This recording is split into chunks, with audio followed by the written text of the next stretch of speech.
کیا نام ہے جھگڑے وہ اس کے پاس آتے تھے، وہ ان کا فیصلہ کرتا تھا، بہت بڑا دانا آدمی تھا جی تو حضور نے کسی نے کہا، اس کا نام تھا، لقب تھا ابو الحکم، جی بالکل دانائیوں کا باپ. تو جب اس نے انکار کیا نا حضور کا اتنی قرآن آنے اور اتنی وضاحتوں کے بعد، تو پھر حضور نے فرمایا کہ یہ کیسا ابو الحکم ہے، یہ تو ابو جہل ہے، یہ تو جہالت کا باپ ہے. جہالت کا کیا مطلب کہ مجھے سمجھتا بھی حق ہے، اس کا دل بھی مانتا ہے، لیکن وہ ڈٹا ہوا ہے، کہتا ہے نہیں منہ سے نہیں مانتا. یہ دلال المبین کی جو قرآن پاک بات کرتے ہیں، یہ بھی رسول پاک صلی اللہ علیہ وسلم کے بارے میں کہا لقد من اللہ علی المؤمنین اذ بعث فیہم رسولا یتلو علیہم ویزکیہم ویعلمہم الکتاب والحکمۃ ان کانوا من قبل لفی ضلال مبین. یعنی یہ جو حکمت کی بات کرتے ہیں اور قرآن پاک کی آیات کی تلاوت کرتا ہے، مطلب نشانیاں سب کچھ بتاتے ہیں، لیکن اس کے باوجود وہ نہیں مانتے. تو جاہل کا یہ معنی ہوتا ہے. تو اس طرح پڑھا لکھا تعلیم یافتہ آدمی بھی جاہل قرار پا سکتا ہے، ہو سکتا ہے. اور آج کل تو تعلیم یافتہ جاہل بہت ہیں، جو تعلیم یافتہ ہو کر بھی ایک بار ڈٹ جاتے، کہتے نہیں مانتے، ہم حق کو حق نہیں مانتے. تو یہ معنی ہوتا. اب میں آپ کو ایک حدیث پیش کروں، گفتگو کے درمیان آ گئی، بسم اللہ. تو میں اپنے موقف کی تائید میں کہ حضور علیہ الصلوۃ والسلام نے ایک جگہ فرمایا، مجھے بڑی حیرت ہوئی یہ حدیث پڑھ کر. تو حضور نے فرمایا کہ میری امت کے اکثر پڑھے لکھے لوگ جو ہیں، پڑھے لکھے، جاہلوں کے متعلق نہیں، جو ان پڑھ ہوتے ہیں ان کو نہیں، ان کو تو امی کہا جاتا ہے، ان کے لیے امی ہے، جاہل نہیں ہے. ان کے لیے آپ نے پوچھا نا کہ یہ جاہل، ان کے لیے امی ہوتا ہے جو لکھنا پڑھنا نہیں جانتے. جاہل کا اور مفہوم ہے. تو حضور نے فرمایا کہ میری امت کے اکثریت جو پڑھی لکھی ہے وہ منافق ہوگی. مطلب ہے کہ ان پڑھ جو لوگ ہیں وہ میری بات مانیں گے، وہ اتنے اس میں وہ تلاش نہیں کریں گے، بلکہ اللہ اور رسول کی بات مان جائیں گے، اور جو ان کو بات سمجھائی جائے گی وہ سمجھ جائیں گے، اور 2-4 سوالوں کے بعد وہ کسی لائن پہ آ جائیں گے. مگر یہ جو بہت اپنے آپ کو تعلیم یافتہ اور یہ کرتے ہیں، ادھر ادھر سے 1000 قسم کے شکوک و شبہات کی جو چیزیں ہیں وہ ذہن میں رکھ کر، تو دین پر بھی، رسول اللہ کی رسالت پر بھی، قرآن کی آیات پر بھی، تو فرمایا کہ اکثر یہ منافق ہوں گے کہ ان کا اندر جو صاف نہیں ہوگا، یہ منہ پر اور ہیں اور اندر اور ہیں ادھر. تو مجھے بڑی حیرت ہوئی کہ پڑھے لکھے جس پر ہم لوگ مرتے ہیں کہ ہم تعلیم یافتہ ہوں، تو سرکار نے تو فرما دیا کہ ان میں سے اکثریت، یہ نہیں کہ سارے، اکثریت جو ہے. تو وہ آپ دیکھ لیں کہ بعض دفعہ ایک مسئلہ پوچھا جاتا ہے تو کھلے بندوں اس کا جواب دے دینا واضح الفاظ میں.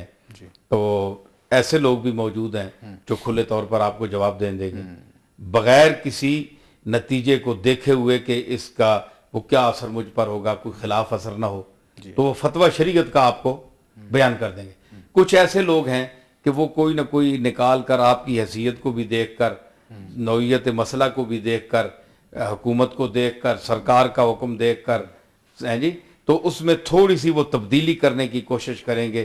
تو یعنی ادھر بھی پورے ہو جائیں گے اور ادھر بھی پورے ہو جائیں گے. یہ ایسے پڑھے ہوئے لکھے ہوئے لوگ وہ منافق ہیں. جس طرح ایک شاعر نے کہا تھا کہ تھا کچھ ابھی بیان، ابھی کچھ بیان ہے، تھا کچھ ابھی بیان، ابھی کچھ بیان ہے، گویا تیری زبان کے نیچے زبان ہے. بھئی زبان تو ایک ہونی چاہیے نا، جو ظاہر ہے، جو خلوت میں ہے وہی جلوت میں ہونی چاہیے. یہ آپ کیسے لوگ ہیں کہ جہاں آپ کو اپنا مفاد نظر آتا ہے وہاں آپ کوئی نہ کوئی جزی نکال لیتے ہیں، کسی نہ کسی اس میں اصلاح کر لیتے ہیں، دین میں بھی وہ ڈھیل آپ وہ پیدا کر دیتے ہیں. تو اگر یہ بات ایسی ہوتی تو یہ تو وہ چیز ہے کہ جس طرح امام حسین ایک بات پر ڈٹ گئے اور آپ نے سر داد نہ داد دست در دست یزید، سر دے دیا لیکن ہاتھ نہیں دیا. کیوں؟ کہ جس کو وہ غلط سمجھتے تھے ذہنی طور پر، اسی طرح وہ اندر بھی اس کو سمجھتے تھے. تو ظاہر و باطن دونوں ایک ہونا چاہیے، ایک ہونا چاہیے. تو یہ تصوف جو ہے یہ اصل میں ظاہر اور باطن کو ایک کرنے والا ہے. یہ ملائیت سے پیدا نہیں ہوتا. لفظ تو لفظ ہی اکبر نے ایک شعر کہا تھا کہ لفظ تو لفظ ہی سکھاتے ہیں، لفظ تو لفظ ہی سکھاتے ہیں، آدمی آدمی بناتے ہیں. آپ کسی آدمی کے پاس بیٹھیں گے تو اخلاق سیکھیں گے. آپ کتابیں پڑھتے جائیں، آپ کو کیا پتہ ہے لفظ بولتے تو نہیں ہیں، یا آپ ایسے بیٹھے بھائی یہ کیوں ہم نے یا ایسا کیوں کیا. آدمی کوئی آپ کے پاس استاد مربی بیٹھا ہوگا, پیر مرشد بیٹھا ہوگا, تو وہ کہے گا یہ کیا حرکت کر رہا ہے, کتاب تو نہیں بولے گی کہ یہ کیا کر رہا ہے. تو استاد کا ہونا, مربی کا ہونا یہ ضروری ہے. اچھا یہ طریقت کیا چیز ہے؟ شریعت پہ ہم نے ڈسکشنز کی ہے, تصوف پہ بات کی ہے, طریقت کیا چیز ہے؟ طریقت اور تصوف جو ہے نا جی, وہ طریقت کا معنی بھی چلنا ہے جی, طریق سے ہے. طریق میں نے راستہ, تو شریعت کا میں نے شرع, میں نے یہ بھی راستہ, یہ شارع عام نہیں جی, یہ شریعت یہی ہے نا, شارع عام یہی. تو شریعت کا میں نے راستہ ہے کھلا, بڑی سڑک, مین روڈ. اچھا پیر صاحب, ایک مطلب ناظرین کے لیے جو اس ماڈرن دور میں رہ رہے ہیں, یہ ایک بات ہوتی ہے شریعت کے حوالے سے بھی اور طریقت کے حوالے سے بھی. اب یہ ایک سلسلہ, جس طرح اقبال نے بھی بات کی ہے, ٹیمپورل لائف یعنی مادی زندگی, ایک آپ کہتے ہیں روحانی زندگی. مادی زندگی کے بارے میں تو سائنس مغرب اور امریکہ یہ سب بات کرتا ہے.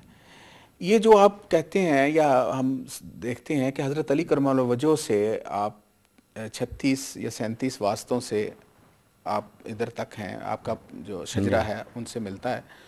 تو یہ روحانی جو زندگی ہے, یہ کیا چیز زندگی ہے جو ابھی تک آپ کے ان سلسلوں سے بھی روابط ہیں اور ابھی تک آپ ان سے فیض یاب ہوتے ہیں؟